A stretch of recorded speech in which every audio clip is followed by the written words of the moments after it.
Hello बच्चों, कैसे हैं आप लोग। तकरीबन 180 फॉर्म्स में रीसबमिशन आ चुका है अब तक। इसका मतलब सेकंड लिस्ट आने के चांसेस बहुत ज्यादा बढ़ गए हैं। तो सबसे पहली चीज मैं आप लोगों को बताने वाला हूं कि किस तरह से आप लोग जिनका रीसबमिशन अभी भी आ रहा है वो लोग क्या कर सकते हैं जिससे कि उनका रीसबमिशन खत्म हो जाए और वेरीफाइड लिख के आ जाए। तो ये वीडियो सेकंड लिस्ट से रिलेटेड है और इस से भी रिलेटेड है कि आप लोग कैसे अपना रीसबमिशन को वेरीफाइड कर सकते हैं। ज्यादातर बच्चों का जो आ रहा है रीसबमिशन वो कुछ इस तरह का है।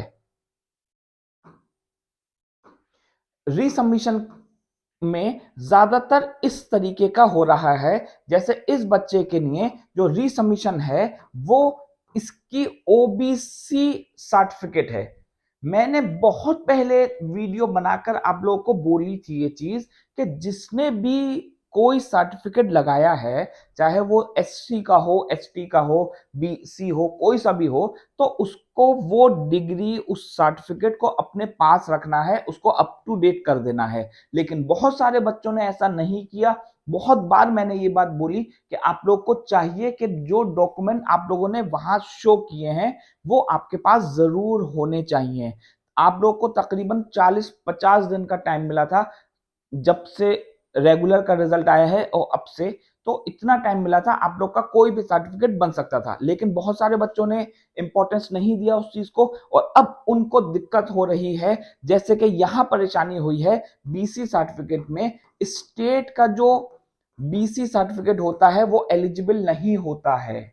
जो हम लोग का एलिजिबल है वो सेंट्रल है। अगर आप किसी भी स्टेट से हैं तो आप लोग का जो सर्टिफिकेट होगा वो एलिजिबल, वो यहां मान्यता नहीं रखी जाएगी, वो यहां एप्लीकेबल नहीं है। तो अब जरा समझिए कि ये बीसी सर्टिफिकेट की वजह से ज्यादातर बच्चों को प्रॉब्लम हो रही है। दूसरी परेशानी जो हो रही है वो हो रही है कहां, वो हो रही है डीएस कैटेगरी में।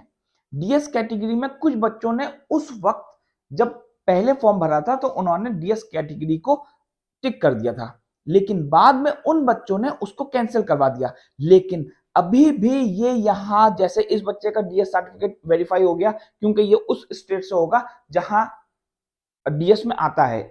कश्मीर से होगा, आसाम से होगा ये बच्चा, तो इसका हो चुका। लेकिन कुछ बच्चों का यहां रीसबमिशन आ रहा है या ये आ रहा है कि आपने यहां मिसमैच कर दिया या कोई भी चीज लिख कर आ रही है। तो आप लोगों को क्या करना होगा इसके लिए।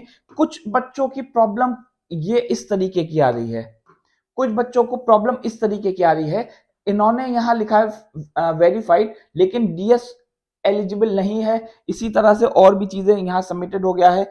ज्यादातर बच्चों को जिनको रिजेक्ट हुआ है उनके साथ प्रॉब्लम ये आ रही है। ये जरा देखिए, यहां इन्होंने रिजेक्ट कर दिया गया है, बीसी सर्टिफिकेट को रिजेक्ट कर दिया है और जो अदर सर्टिफिकेट थे उसको भी रिजेक्ट कर दिया गया है। क्योंकि हो सकता है कि ये जिस स्टेट से किए हो उन्होंने वहां से एमयू में एप्लीकेबल नहीं है। यहां अदर्स में उसने हो सकता है कि चाइल्ड ऑफ एल्यूमनाई या चाइल्ड ऑफ एम्प्लॉय रखा हो, इस वजह से यहां ये भी कैटेगरी आ गई है। अब जरा समझिए कि इसको हम दूर कैसे कर सकते हैं। लास्ट में मैं आप लोगों को बताऊंगा कि सेकंड लिस्ट आने के कितने चांसेस बढ़ चुके हैं, लेकिन पहले जरा समझिए कि हम लोग कैसे इसको दूर कर सकते हैं। तो जिन बच्चों को ये प्रॉब्लम हो रही है कि उनके सर्टिफिकेट्स वेरीफाइड नहीं है, तो उसका सिर्फ और सिर्फ एक ही सॉल्यूशन है, वो है पहले स्टेप में आपको, स्टेप फर्स्ट में आपको क्या करना है कि जो डॉक्यूमेंट्स हैं आपको वो फिर से अपलोड कर दीजिए पहले। क्योंकि 23 तारीख तक मुझे लगता है बहुत सारे बच्चे अलीगढ़ नहीं आ पाएंगे। तो पहले तो स्टेप फर्स्ट ये है कि जो भी डॉक्यूमेंट्स आपके पास हैं ओरिजिनल, उसको फिर से अपलोड कर दीजिए। अगर किसी के फोटो या सिग्नेचर में प्रॉब्लम हो रही है तो वो बड़ी प्रॉब्लम नहीं है, वो अगर आप लोग अब फिर से करेंगे सही तरीके से तो हो सकता है वो सही हो जाए। लेकिन प्रॉब्लम आती है ओबीसी सर्टिफिकेट में, डीएस सर्टिफिकेट में या सीए अगर कोई बच्चा है तो उसके लिए ज्यादातर बच्चों को प्रॉब्लम हो सकती है। तो उनको ये करना है कि उनको ऑफलाइन ऑफलाइन कंट्रोलर ऑफिस आना पड़ेगा, कंट्रोलर ऑफिस उनको आना ही पड़ेगा।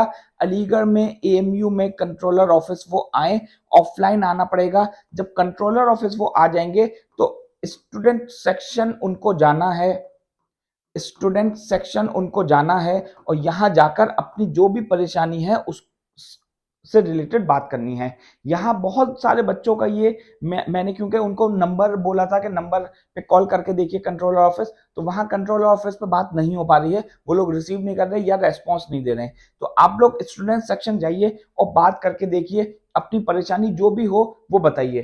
तो अब सिर्फ और सिर्फ एक ही सॉल्यूशन है, वो ये कि आप लोग कंट्रोलर ऑफिस जाइए, वहां जाकर अपनी जो भी परेशानी होगी वो बात करिए, वो लोग डायरेक्ट उसको सॉल्व कर सकते हैं। अभी क्योंकि ज्यादातर बच्चों के साथ प्रॉब्लम यही है कि सर्टिफिकेट उनके वेरीफाइड नहीं हो पा रहे, जो डॉक्यूमेंट्स है वो वेरीफाइड नहीं हो पा रहे। तो अगर ऐसा होता है कि जितने बच्चों का मैं बोल रहा हूं तकरीबन 180 बच्चों का अभी भी वेरीफाइड नहीं है, तो सेकंड लिस्ट के आने के चांसेस बहुत ज्यादा बढ़ गए हैं, सेकंड लिस्ट आने के चांसेस बहुत ज्यादा बढ़ चुके हैं और वो हमारे फर्स्ट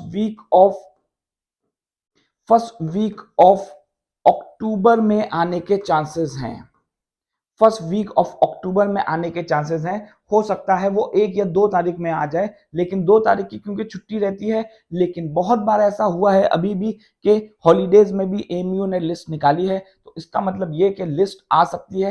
तो आप लोग जो सेकंड लिस्ट का अब इंतजार कर रहे थे, ये इंतजार और ज्यादा बढ़ सकता है एक आध दिन, और इसमें लिस्ट आने के चांसेस बहुत ज्यादा बढ़ चुके हैं, क्योंकि काफी बच्चों का, पिछली बार 100 से कम बच्चे थे जिनका रीसबमिशन मांगा गया था पहली बार में, अभी 180 बच्चे हैं, तो 180 से भी ज्यादा बच्चे हैं। तो इसका मतलब ये कि बहुत सारे बच्चे ऐसे होंगे जरूर जिनका कैंसिल हो सकता है, लेकिन मैं यही दुआ करता हूं और ये चाहता हूं कि कैंसिल ना हो किसी भी बच्चे का। तो अगर कैंसिल नहीं चाहते आप लोग, तो आप लोग को करना यह है कि जो मैंने बोला है, ऑफलाइन आपको कंट्रोलर ऑफिस आना पड़ेगा। कोई मेरी अगर हेल्प आपको चाहिए, मैं अभी एक आध दिन अलीगढ़ में नहीं रहूंगा, तो मैं हो सकता है आपकी उतनी हेल्प ना कर सकूं, लेकिन कोशिश करूंगा कि मैं वहां से भी आप लोग के लिए हेल्प करूं। ठीक है बच्चों, आप लोग को जो भी प्रॉब्लम हो कमेंट में आप लोग पूछ सकते हैं। थैंक यू बच्चों।